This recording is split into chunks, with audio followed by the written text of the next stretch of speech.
leader. And we want that exercise to begin as soon as possible, but we want to appeal for order, for calm. We have enough time. We are not in a hurry. Everybody who has come here today for that reason will get a chance. As a committee that has been working on this, we want everything to go right. So please, our military, our security agencies will help us coordinate that so that we have security in the stadium as we pay our respects to our departed leader. Before we do that, allow me, ladies and gentlemen, now to invite the President of Kenya, His Excellency William Samoei Ruto, to come and address us. Mr. President, sir.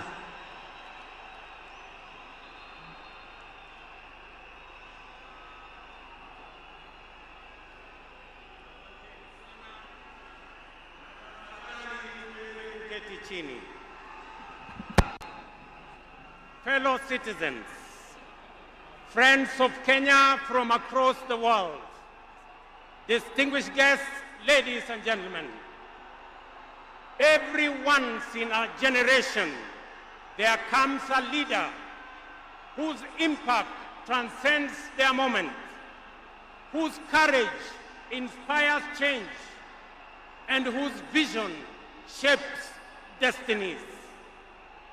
My brother, RAILA Amolo Odinga, was one such leader.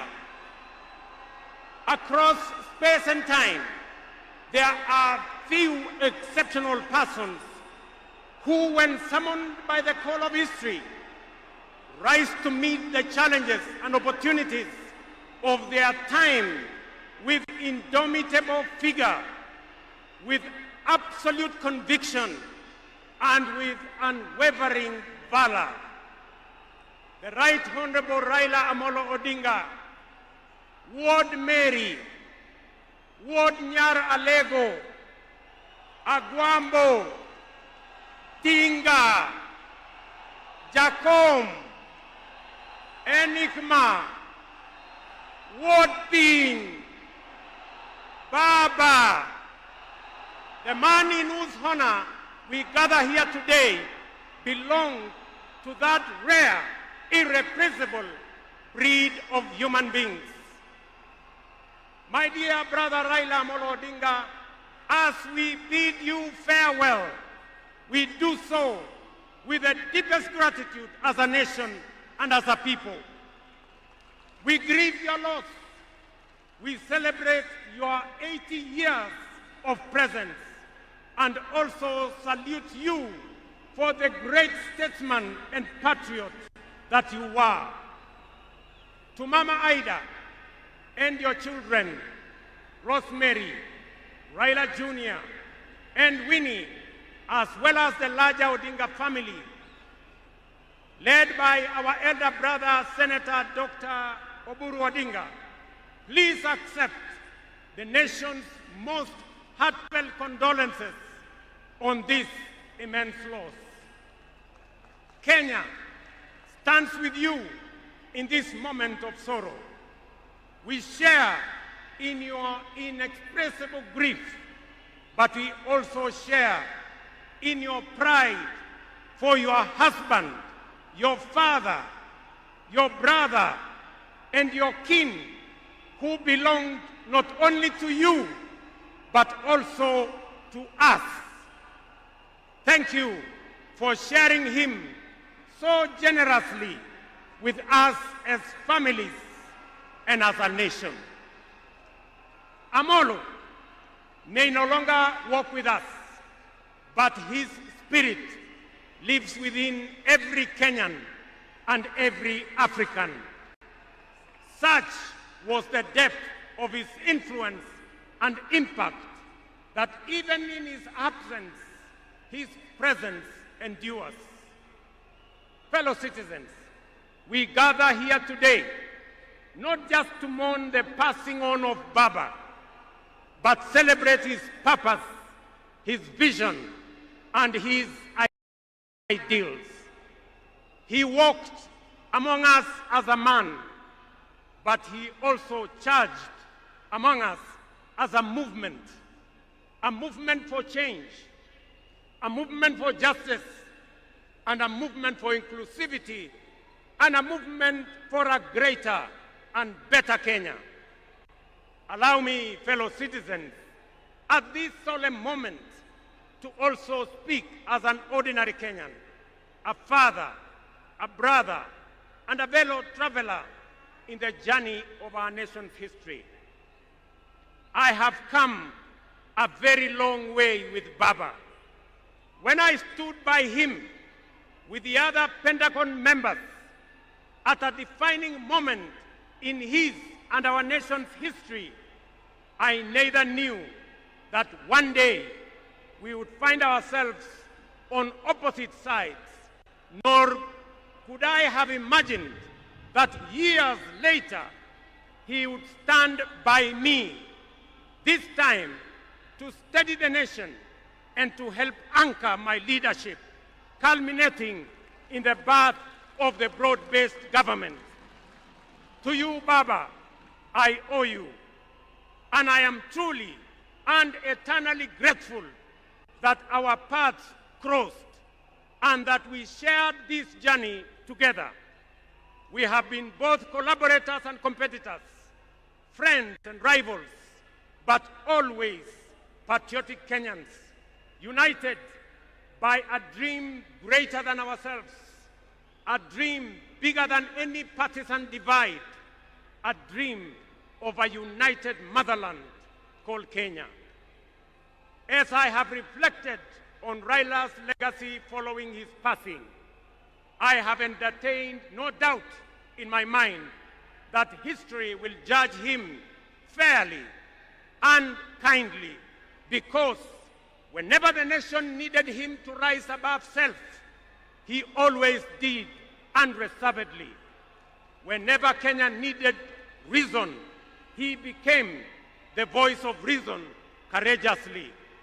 And whenever the country needed a hand of reconciliation, he offered it without hesitation. Perhaps one of the greatest lessons he taught us was this: in the noble task of statecraft and nation building, there is room for all of us, competitors and collaborators, rivals and allies, bound together by one higher purpose, the greater good of our republic. Fellow citizens, those who worked closely with the Honorable Raila Amolo Odinga know that he was irrevocably stubborn in his vision for a just, prosperous, and united Kenya, a nation where opportunity belonged to all and justice favors none. In Tinga, Kenya found a reformer, a moral compass, a reconciler. He proved that progress demands both courage and patience, that we must be stubborn on the vision, but agile on the details, adjusting our means, our plans, and our strategies, but never compromising our mission. The gentleman we are bidding farewell today gave more to this country than most will ever. He endured years of imprisonment, exile, and political struggle for not the privilege of power, but for the principle of service. He bore the scars of his struggles with dignity and calm poise, and turned pain and suffering into purpose. Jacom was also at home in the humblest of homes and at ease on the grandest of global stages.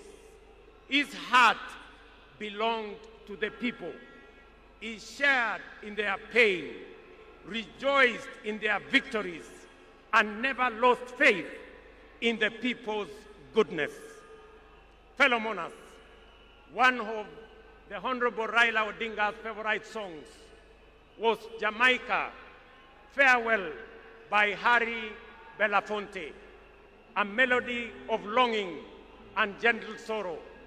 He often broke into a dance and with a big smile sang, "Round the Bay of Mexico, where the sun shines daily on the mountain."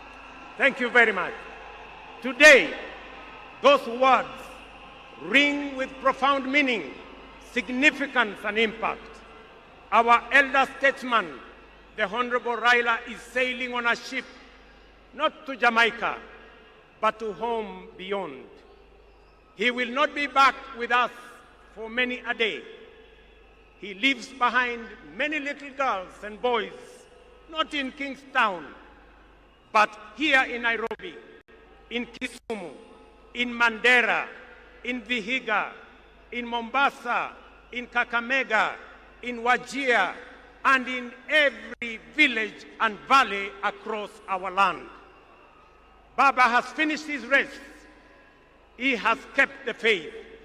He has served his people and humanity.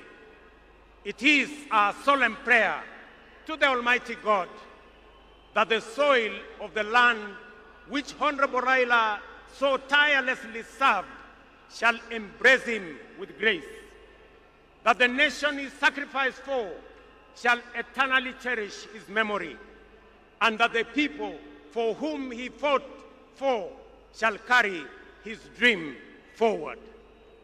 Ladies and gentlemen, fellow citizens, when a man of the stature of Baba, a towering patriot, a relentless reformer, a visionary statesman, and a selfless servant of the people departs from among us, when a mighty bongo tree falls among us, we are left in awe of a life so immense in purpose and impact.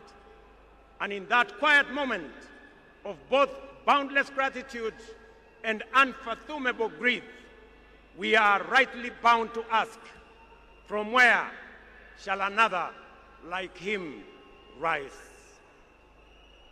Ladies and gentlemen, there was and there can only be one RAILA Amolo Odinga, a man of great courage, a man that made sacrifices, and a man who had a big heart to forgive even when he was wrong.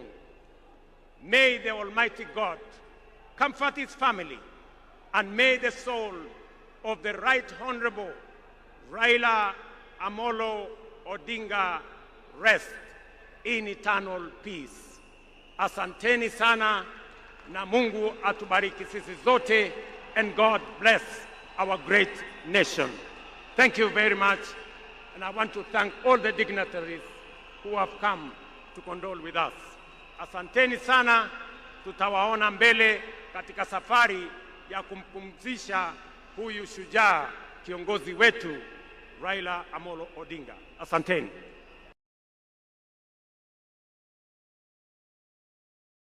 Na sasa naomba sote tubaki tumesimama ili tumalize rasmi kwa wimbo wa taifa. Wimbo wa taifa.